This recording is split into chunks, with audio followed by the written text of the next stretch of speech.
Good morning, guys. It's Steven here on the morning before Manchester City play Brentford tonight in the Premier League, which should be a very fun game. I'm going to be honest with you, I'm dreading it a tiny bit. I don't think it's going to be easy at all tonight. There's lots to talk about, absolutely loads to talk about. In fact, the world has gone absolutely crazy if you're a Manchester City fan. It's just so much news, an overwhelming amount of news right now. Cheeky on a brace, hat-trick coming, absolutely, Josh. Two here we goes you've had now. Two centre-backs are probably joining Manchester City. Maybe Marmoush to join as well. Maybe later tonight we'll see a bit of news. Maybe it'll happen by the end of the week. Maybe by Ipswich we'll have Vitor Hayes. It is pronounced Hayes apparently, by the way. We'll see if that sticks or not. It's got a H sound instead of an R sound. Kusanov and Marmoush, maybe they'll all be in the squad for the Ipswich game. I don't really know. But what I do know is it's a crazy time to be a Manchester City fan. Truly and utterly unpredictable is the word I would use right now, and I've got a feeling that's going to carry on again. By the way, can people stop, and I mean this in the nicest possible way, start asking me, what about a midfielder? I'm sure Manchester City are thinking about midfielders. Of course they are. It's just some things are easier to do than others, you know? They'll look for one. They'll get one. They'll try and fix that. I don't think this is the end of City's transfer stuff at all in January. And by the way, I don't think they will announce all three together. I actually think those days are gone now because the social media team, they have metrics too to hit. So the days of teams announcing three transfers at once, it's just not going to happen, sadly, because the media team want to spread out the coverage online. You know, every player needs to get their moment in the spotlight. Every metric needs to be hit. This many interactions, this many engagements. Everyone's got their KPIs, basically. So key performance indicators, basically. So, yeah, the media team, the social media team, they'll want to separate it all together. And that sounds silly, but that's just the crux of it. You get more interaction from three separate transfer announcements than you do on them all together. And that's just the nature of it these days, you know. And they're also in different parts of the world, so I don't think they'll all be together at the same time for the pictures and all that kind of stuff. But they'll all be announced. It's going to be a crazy week for Manchester City Football Club, and I can't wait, if I'm being honest. I like it. We're in a pretty decent spell right now. A draw against Everton, a win against Leicester. I've forgotten our results. Who else did we beat? We beat West Ham as well, of course, and then, of course, a battering of Salford. So it's all been kicking off recently. A 1-1 to a 2-0 to a 4-1 to an 8-0, doubling the goals you scored in each game, which is quite an interesting stat. So 16 goals were scored tonight, based off that doubling per goals ratio. We're not scoring that. I'll be amazed if we score more than 3 tonight. It's going to be very tough. It's going to be really, really, really, really tough. I didn't really know what to put for the title of this video, so I just put tough game because I think it's going to be very hard. And we can't ignore the noise around City as well. That is the honesty. This game is just surrounded by noise. And I think, if we're being honest, it's going to be very hard to see where City are yet for some time. So I'll go to, as usual, the press conference stuff. Guardiola didn't touch on Oscar Bob or Ruben Diaz. I don't know if he was asked about it or not, but I don't know if Oscar Bob or Ruben Diaz are available, even though they both sort of... I think Oscar Bob is definitely in training. Is Ruben Diaz? I don't think he is. I don't know. But I'm not sure who's available. Guardiola was asked about Kyle Walker. No more information there. He said, I said what I said. I wanted anything else. Yeah. He didn't say much more than that. He talked about saying we won 3 games before it was possible to win 1. Now we win 3 and that helps us. But the reality is we won against the team in the last game for the difference in the Premier League and League 2. The badges of both teams and many reasons we should win. That's a convoluted way of saying it's just Salford, essentially. And he's right. He said we did it quite well, but we still have to wait to see if we are who we are, but the mood is better. Guardiola's essentially saying what I fear. Those 3 wins don't really mean anything until you actually prove it. And I think he's right. Look, we weren't great against West Ham. We weren't great against Leicester. And Salford is Salford. So let's be honest. Salford are miles below Manchester City's level. So you can't really judge it. Brentford is absolutely a judge of where this team's confidence is right now. I think the issues that we've still got in this side are still very much there. They're going to be prominent. The physicality, the aggression that we lack in the centre of the pitch is still going to be a problem. We were too good for West Ham and too good for Leicester. Though Leicester still had moments against us and far too good for Salford, but Brentford, that's a different kettle of fish entirely. What does that saying mean, by the way, kettle of fish? It's such a weird saying, but it's a very different situation. They are much more serious than any of those sides, and I'm going to be brutally truthful with you, I think we may struggle tonight. We really will. I think Guardiola might have the feeling of that anyway. He said, tomorrow we have an enormously difficult game versus Brentford. Always the teams of Thomas Frank create a lot of problems. They're a fantastic side. He actually talked about Thomas Frank again, which he said before. He said, I have the feeling that he's so happy there, but he's comfortable. But I also have the feeling all the time that sooner or later he'll be appointed with a team to fight for the high targets and he'll do it really well. Yeah, Thomas Frank absolutely will manage a big side one day. I don't know how big. I wonder if someone like a Spurs will aggressively hunt him. You might say no to Spurs because he feels more comfortable at Brentford, who are currently 3 points ahead of Spurs. But they're traditionally bigger side with a bigger budget. Don't be surprised, if he does move on one day. I like Thomas Frank an awful lot. Got you in my ear. Got you in my ear while welding at work. Well, I'm glad that I am providing my dulcet tones while you weld away, Jimmy. Good to see you, mate. Hello to Yosko as well. The Yosko, of course. CM and Hadro and Egwu and Josh and Slicky in the chat. It's good to see you, guys. Please give the video a like and subscribe if you're new here as well. But yeah, Thomas Frank is a cracking manager. He's I love a manager who knows exactly who they are and who excels at the basics: structure, organisation, man motivation, and extracting the best out they can out of a lot of players. Put it this way, by the way, I don't think we'll do it, but if somehow Thomas Frank was following up one day as a Manchester City manager, I don't think it'd be a great idea. But I wouldn't be like, I'd sit there and go, let's see what you can do, I think he's that level. Let's see where you can get on. Hello to City entirely as well, to Caribbean, to Ginan, to Maliefio. No, I don't have anything to say about that at all, City entirely. Look, I know people will say, well, you said a lot about the Kyle Walker situation. I think it's very different. That's a lot more dramatic. This is just two very grown adults with very grown children living apart, who now live apart permanently. That's all there is to it, really. I'm not going to sit there and talk about it too much. The Kyle Walker situation was very different. That was a lot different. A lot different. A lot more dramatic, which led to, a lot of issues, so I won't go into it. Guardiola also said about Abdelkader, didn't announce anything, so we're waiting on that. He talked an awful lot about the injuries, the back four problems. He said, essentially, I'm paraphrasing here, but he said if we hadn't had all the injuries, then maybe he wouldn't go into the transfer market. But Guardiola also said, and this needs an apology for Cheeky, by the way. Guardiola also said that it was his idea to not sign players. So I talked about it last night when I talked about Vitor Hayes, but he said the club thought about it and I said, no, I don't want to make any signings. I want to rely on the team. I want to stay with them.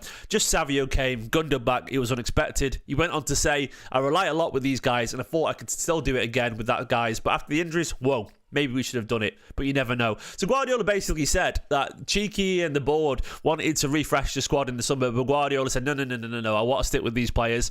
It happens, man. Like, people get it wrong every now and then. So he wasn't on Cheeky. He wasn't on that. Guardiola's come out and put his hands up. You could argue that maybe Cheeky should have told him to do it a little bit more, but ultimately, do you know how hard it is to say no to Pep Guardiola? Pep Guardiola is Pep Guardiola. No one carries more weight in football managerial world than Guardiola. If he says something, you sort of have to put up with it, especially given the fact that Guardiola, at the time, they were trying to get him to convince him to stay, So it's one of those things where... What are you on about now? No idea what you're on about, mate. What are you on about? It's the middle of the winter, pal. But especially given the fact that Guardiola, they try and... They were trying to convince him to stay. So they're not going to just go against him. If Guardiola, the greatest manager in the world, you try and keep him happy, essentially. So they weren't going to go, yeah, I know you don't want players, but we're going to sign a whole bunch of people that you haven't approved anyway, give him you and deal with it. Because he might have gone, the fuck are you doing? I don't like that. So essentially, they're keeping the greatest manager in the world happy. And you've got to sort of respect that. But... you could argue that he's seen the light right now, and we're going to change things around, I'm happy about that. Better late than never. Guardiola said, I think the City squad is really, really good. Central defenders exceptional. Fullbacks exceptional. All the players we had. Otherwise, we could not achieve what we achieved in recent years last season. He said, we knew at the beginning of the season that City team would have 10 or 11 players over 30, but this is the same team over 30 years old that won 6 months ago. Premier League, 4th in a row. FA Cup final, Champions League quarter final. I got that, but at the same time, I was a little bit like, well, if you admit they're over 30, you can't do it forever. I thought that was a little bit weirdly naive. I don't know. Maybe Guardiola was sort of in love with the idea of stability. I mean, look, there was not much stability in his life, so maybe that was the temptation there to have that consistency. And I get that to a logic, but I think largely you have to sort of accept that if they're over 30, at some point the wheels are going to fall off, you know. Guardiola talked about, you know, the legends, and you've got to, sometimes you can't change them all at once, but sometimes you have to, blah, blah, blah. Ferran Soriano wants maybe some younger players, but Guardiola wants players that can do it now. He talked a lot about transfers, basically. He said all the success we had with the domestic quadruple, the treble, the leagues, and the FA Cup finals, semi-finals, all the time is because we had injuries, but not much. Said there are a lot of reasons for injuries. Lose focus, getting goal, train differently, more or less intense. I don't have an answer. That's interesting, by the way. Like, Guardiola said players can get injured because they can lose focus. That's very interesting. Like, that is not something you really tend to hear managers say. Injuries because of losing focus. What does he mean by that? Maybe players lose focus because they don't look after themselves in the right way. Maybe they have 1 or 2 late nights, you know. Maybe they have 1 or 2 shandies. Maybe they don't eat properly because they lose focus, because they've achieved what they do. I don't know who that's towards, but, you know, train differently, more or less intense. That, to me, is very, very... very, very telling. Like, it says to me that Guardiola is aware that some of these players, actually, he's not putting the injuries entirely down to bad luck. He's putting it down to decision making. And when you put it down to decision making, you get frustrated. I think some of Guardiola's legitimately probably frustrated 1 or 2 players for not being fit because he feels like it's on them, not because of bad luck. And at that point, that's when you need to make changes. So that, I thought that quote was really interesting, you know.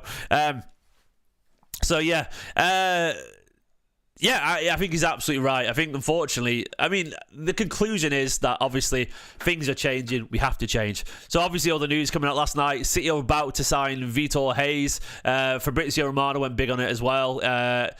You know, it's all pretty much done. What else is going on? Kyle Walker's leaving party, you know, with a few friends. Michael Brown there. Did anyone else recognise that? Michael Brown in the middle, ex-Man City player in the centre there. Midfielder, Brownie. He's a friend of Kyle Walker big these days as well. Where else were we at here? John Stones is getting better, by the way, but Guardiola also said they're not too sure yet. They want to take the time. Kyle Walker's going to AC Milan. What else was going on? More stuff. Haaland come out defending his team. Good on you. Jack Gordon's confirmed this morning as well that Vitor Hayes will be joining City immediately this month in the 29th. Immediately this month is the big one there, by the way. Immediately this month, which is good stuff. There we go. So, yeah. There's all your update from the press conference. Oliver Wilson, those Big Up features aren't available quite yet, mate. It's another week or 2. I will be live on Big Up tonight, by the way, for my watch along. So please join me there if you want to. bigup.com/Esteemed Company. Links in the description. That's where my watch along will be about 15 minutes before the game. Let's talk about anything on Marmoush? No. 1 or 2 in the nose on Twitter have gone with it, though I'm reluctant to follow those in the nose because I've had some in the nose DM me before looking for tips. So when I get people asking me for information and stuff like that, I do wonder if they're sort of regurgitating things cleverly, if that makes sense. So I'm very reluctant there to lean on in the nose that aren't journalists, because I feel like they play a very clever game and they know exactly how to time their guesses, is the way I'll put it. Yeah, so it's one of those things where I'm not sure I want to go until I hear something from a journalist. Like, there's a few, like, in the nose in the City world that I know lean on information from other people and time their guesses well. So, I don't know. It's very easy. Like, I could tell you now that Marmoush is basically done because of the mood of what journalists say. Then if I say it's done and it comes out in 3 days, I go, told you 3 days ago. And it'd be a guess. It's very obvious in my opinion. All I'd have to do is delete the tweets and no one would prove it otherwise, you know. And then just big up the things when I get it wrong, you know. So I'm very wary of that. For what it's worth, I think it will get done. I think Marmoush is absolutely nailed on. And I think the people who are guessing, they're reading the room very well. So this is where Brentford are at. They're actually not in great form. That 5-0 victory against Southampton aside, they got beat by Brentford at the weekend. Before that, they were beat by Arsenal. They drew against Brighton. They lost to Forest. They lost to Newcastle. They lost to Chelsea. They did beat Newcastle in the league as well, though. They lost to Villa.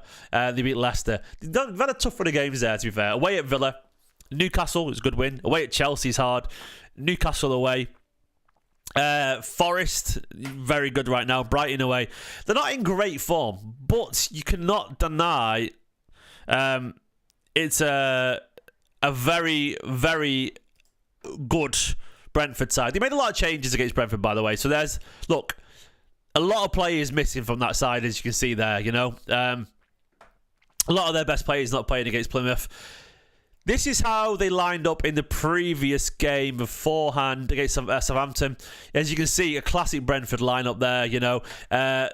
Obviously, they had Shade out wide. Johan Visser, Brian Mbeumo, who's a quality footballer. I feel Brian Mbeumo, by the way, is very much in the same category as Marmoush in terms of mid-20s, 25 years old, really versatile player, about to explode and take off, having a great breakout season, so to speak. It's one of those things where I think he's a cracking footballer and we have to take him very seriously. Then that midfield as well of Jensen, Norgard and Damsgaard, all those Scandi midfielders, aggressively hard-working, aggressively talented. Damsgaard having a fantastic season at only 24 years old, number 24 as well. I think he's got 7 assists this season in the Premier League. Brilliant, absolutely wonderful. You know, obviously Vandenberg, Collins. They've got a really good side, you know. I don't know if they're missing anyone. Let me just double check. Let me just double check there. Yeah, they've still got a lot of players out. They've got obviously Ethan Pinnock as well, Christopher Aija, Hickey, Igor Thiago, Gustavo Nunes. Benby is back as well, and Josh Da Silva. So they've got a few players out. They'll probably line up something like Flecken, Roslev, Vandenberg, Collins, Luis Potter, probably Norgard, Janelt, Damsgaard, Mbeumo, Visser, and Shade. That's what the guesses are online. Something like that. They're a very tricky side. They're going to be so aggressive. And my biggest problem with City these days is that we can't win the duels in midfield. Amount of times you see that massive gap between the midfield and the defenders, and Kovacic and Bernardo chasing back and not getting anywhere near goal side of the defenders or the attackers. You see it all the time, and that is my main concern, that we're going to see that again. And they've got the pace of Visser and Mbeumo up front. They're going to cause us so many problems, and they are clinical as well. They are scoring goals. Visser is having a cracking season. 10 goals and 2 assists in 17 matches in the Premier League. That's really good. Mbeumo as well. He's got 13 goals and 3 assists in the 20 matches. So he's got 16 in 20, and Visser's got 12 in 17. So that is 28 goal contributions between the two of them in 37 matches. That is a clinical partnership up front. You've got to take them very seriously as well. How's Shade been getting on, Kevin Shade? He's got 5 and 2 assists. Look, it's a really good forward line, that man. It's a really good forward line. We've got to take them seriously. On to City. I feel like City, how they line up is going to be very obvious. You've only got to look at the bench of the Salford game to see how City are going to line up. There's your bench there. And there's your starting 11, basically. Minus 1 or 2 people. Every single one of those players right there is going to start. Guaranteed. Plus Ake, and plus, who else was on the pitch the other day?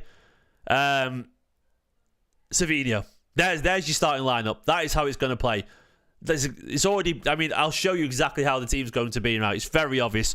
Ortega seems to be the number 1 right now. Vardial will play at left back. Ake will play here because he played 45 minutes. Akanji will play there. Rico Lewis will play there. Let me put the wingers up there. It's going to be this. It's so obvious how it's going to be. This will be Savinho on the left again. That will be probably Silva. That will be Kovacic. That will be KDB, that'll be Haaland, and that will be Phil Foden. You could argue that McAtee deserves a chance, that Nico Riley deserves a chance, but look, you're being very naive, probably not wrong, but very naive if you think Guardiola is going to put Nico Riley up against Brentford away at the Gtech because he played well against Salford. He's not going to do it. He's not going to play McAtee either because he played well against Salford. He probably won't start Doku either because he played well against Salford. You could argue it's not fair, but it's just what Guardiola is. What I would do and what Guardiola do are very different things, but he's going to play this team because it's fit, it's fresh, and it hasn't played much football. It's very obvious to me that that's the lineup that he'll play, and we have to find a way to support that team. We have to find a way. I think Silva will go there, Rico Lewis will do his midfield thing, and it'll be something like that as usual, you know. Savinho will play on the left again because he's great there, and Foden will play on the right again. We have to find a way to stop that midfield issue. We have to find a way to not get overrun and to be a little bit more conservative because teams are running through us. In terms of alternatives, you could argue that Jack Grealish maybe could come on the pitch. He had a good game the other day. You could argue that Doku could deserve a start. Maybe Nunes gets a game at right back for whatever reason. He played well the other day. Gundogan could come into the team, though I don't see it, you know. It'll be something like that. I'm expecting a tough game tonight. I want to say I don't think we'll lose. I want to say we might get a draw. But I've got a feeling it's going to be a brutal watch because I think Brentford, I know their form isn't great, Brentford, but I don't think it really matters. When you play a team like Manchester City, it's sort of self-motivating. You do find another level. You do find another gear because you're playing against, Manchester City, and that gets you going. And look, ultimately, I hope City have enough to win tonight, but I'm not expecting it to be easy. I expected it to be the hardest game we've had for a little bit of time, We'll see how it goes. My watch along tonight will be on bigup.com. Bigup.com/Esteemed Kompany. Join in the link in the description. I'll see you there. My prediction, I'm going to go 2-2. My head says we might lose, but my heart says I think we might get a draw tonight. We might win. Who knows, man? Maybe we somehow manage to keep a clean sheet. Ake and Akanji have a great game, and Savinho carries on his Haaland link up, and we frustrate them. And we, a couple of breaks away, Savinho puts a cross into Haaland's head, and we end up winning. If we do win, it'll probably be like scrappy, like 3-2 or something like that. We just about get over the line. We will see, guys. Thanks for watching. Vitor Hayes is going to be a Manchester City player. Kusanov as well. Maybe Marmouche will get done. Things are chaotic right now, but they're also a lot of fun if you let them be. In a bit, bye-bye. Love you all loads. Subscribe, like. Catch you later.